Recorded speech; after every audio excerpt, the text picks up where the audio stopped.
Assalamualaikum. Selamat malam. Kok selamat malam? Selamat pagi. Gimana, Mbak? Halo?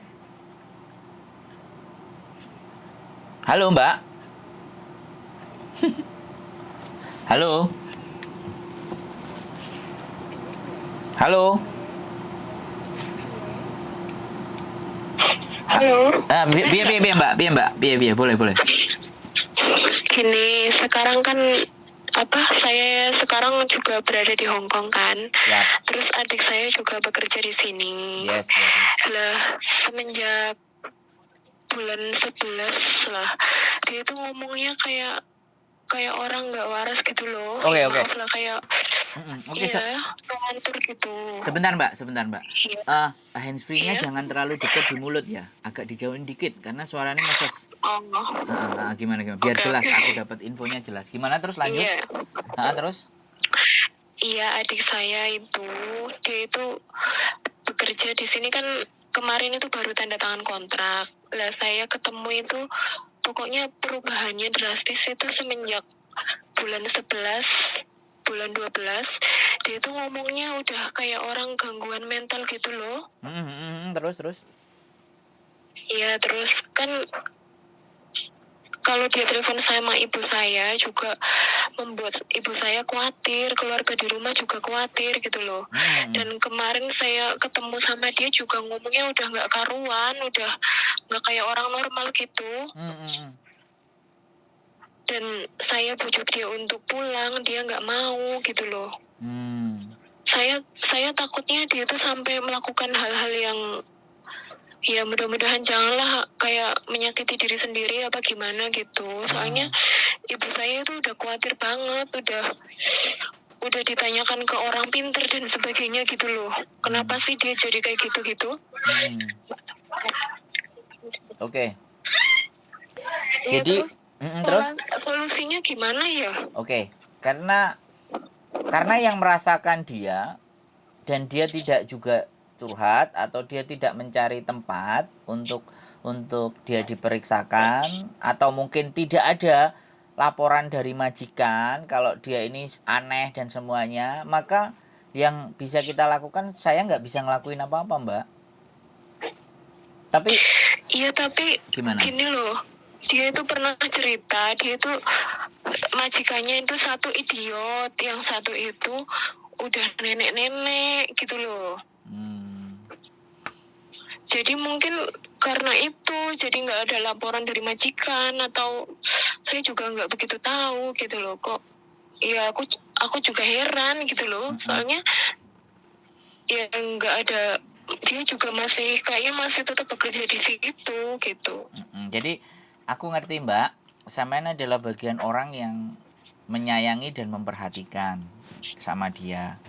Tapi kembali lagi, mungkin sampean merasa ada keanehan terhadap adik sampean, ada perilaku, bahkan ada kata-kata. Nah, perilaku, keanehan, dan kata-kata itu kan tidak bisa disimpulkan semerta-merta kan, Mbak. Kita kan butuh analisa lebih dalam kan. Kita harus lebih tahu untuk lebih dalamnya kan.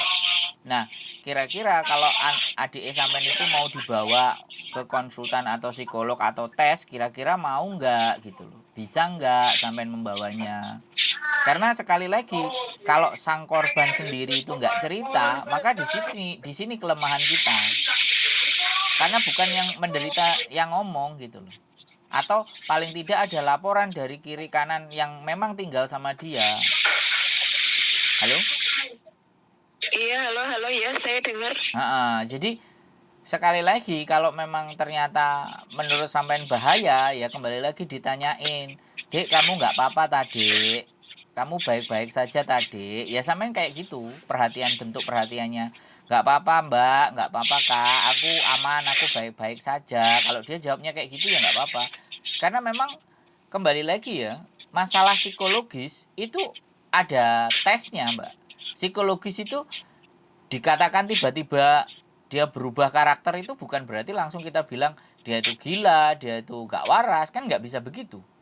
Semuanya harus berdasarkan analisa dulu, kan begitu. Nah, untuk lebih sampean tidak terlalu khawatirnya, ya nggak apa-apa, sempetin untuk WhatsApp. Sehari minimal Ya 1 kali sudah, atau 2 kali. sudah di WhatsApp. Terus? Dia kadang itu ngomongnya tiba-tiba itu apa? Tiba-tiba dia bilang saya sudah dipecat gitu. Lah terus saya kan bilang, lah kamu sekarang ada di mana? Terus? Ya saya udah tanda tangan apa job baru. Saya sudah tanda tangan lah kamu sekarang udah dipecat, masih di dalam rumah majikan apa udah di luar? Ya saya masih di majikan yang lama. Lah kapan kamu interviewnya? Terus dia bilangnya, apa ya kemarin? Ya pokoknya nggak jelas gitu loh. Oke, ya diajak Terus ketemuan dia loh, Mbak. tiba-tiba bilang, iya, tiba-tiba dia bilang neneknya meninggal. Tapi kalau saya tanya, udahlah kamu nggak usah ikut campur urusan saya gitu. Oh lah, itu Mbak Berarti kan sebenarnya ada sesuatu yang dia sembunyikan yang nggak boleh orang lain tahu. Nah, kalau dia sendiri menyembunyikan, itu persoalan, Mbak. Jadi, sekarang pertanyaan saya nih langsung. Apa yang ingin sampean mau terhadap adik sampean? Kalau sampean misalnya nggak bisa nemuin dan nggak bisa datang. Kan harusnya dicari, ditemuin, diajak ketemuan. Baru kita tahu. Baru ngomong face to face. Kan begitu, Mbak? Iya, memang saya sudah pernah ketemu kemarin juga baru ketemu sama dia. Terus menurut sampean gimana? Pas ketemu gimana dia? Baik-baik saja? Ya, menurut saya dia aneh. Dia ngomongnya itu udah nggak masuk akal gitu loh. Tapi masih makan, masih sehat, badannya nggak kurus kan? Secara fisik nggak ada masalah kan? Nggak ada masalah. Oke, ya sudah. Cuma kalau dia ngomong sama ibu saya, misalnya dia gini, dia telepon tiba-tiba, Bu, saya mau masuk Kristen gitu kan, kayak itu. Tadi saya dapat laporan dari ibu saya. Nah terus karena ibu saya tahu dia itu dalam kondisi kayak gitu, ya udah nggak apa-apa, kamu masuk Kristen, yang penting kamu pulang gitu kan, karena kan masih dirayu untuk pulang kan. Terus dia bilang, udah saya mau pulang tanggal 10 gitu. Lah tanggal 10 gimana wong dia itu masa bisa pulang secepat itu tanpa harus booking tiket misalnya gitu loh. Jadi ibu saya percaya aja gitu. Terus habis itu udah gitu. Terus dia telepon lagi, Bu, saya nggak jadi masuk Kristen lah. Kayak gitu-gitu, nggak aneh gitu loh. Oke Mbak. Sekarang daripada sampean banyak pemikiran-pemikiran yang berlebihan secara kekhawatiran dan ketakutan, sekarang coba rileks dan setiap ada momen, ada waktu sampean libur diajak ketemu. Supaya bisa kita pantau. Lah sekarang gini loh Mbak, sampean bercerita ke saya akan mendengar. Tapi persoalannya, apa yang harus saya perbuat Mbak? Sedangkan si korban nggak lapor, si korban nggak cerita, kan nggak mungkin juga aku langsung nelpon si adik sampean untuk ngasih tahu ABCD, kan nggak bisa juga.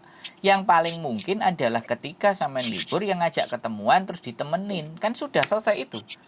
Seharian ibaratnya atau ditanyain, Dek kamu nggak apa-apa kan, kamu baik-baik saja kan, aku khawatir, kan kayak gitu aja. Nggak ada masalah.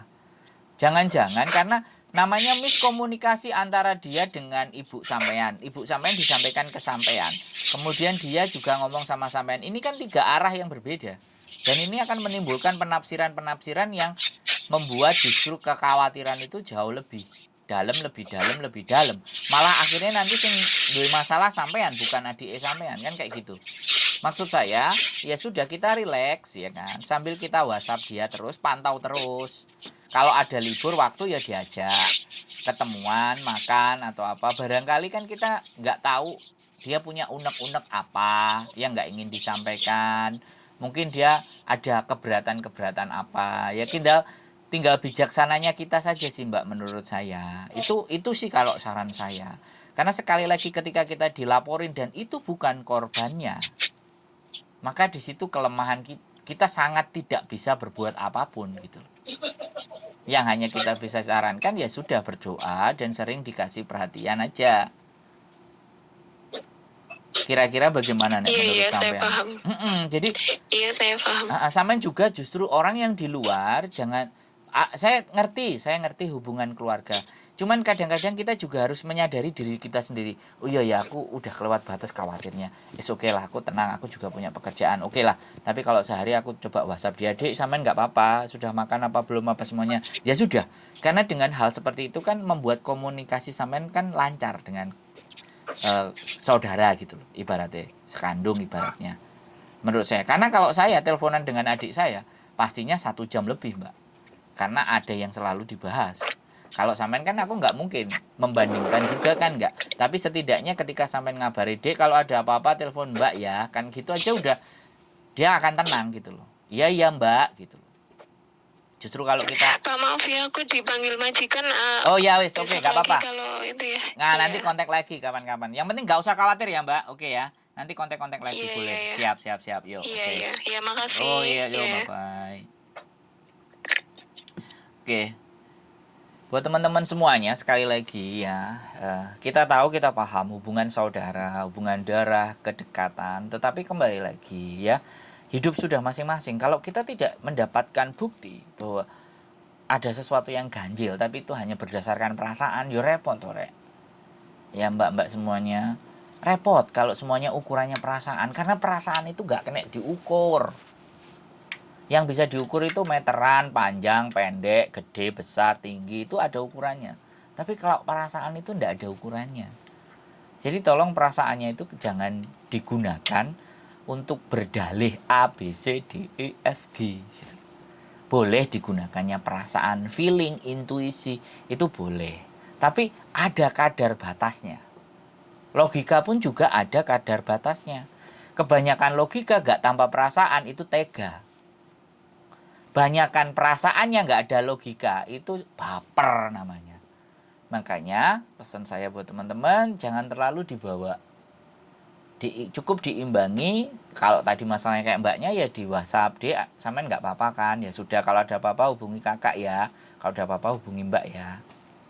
Kan kayak gitu tuh ya. Sekali lagi, luar biasa banyak yang cerita dan saya senang sudah dipercaya untuk mendengarkan keluhan teman-teman. Dan mudah-mudahan konten saya tetap ada dan tetap bermanfaat buat kalian semuanya. Keep stay tune in my YouTube channel dan see you the next video. Bye-bye.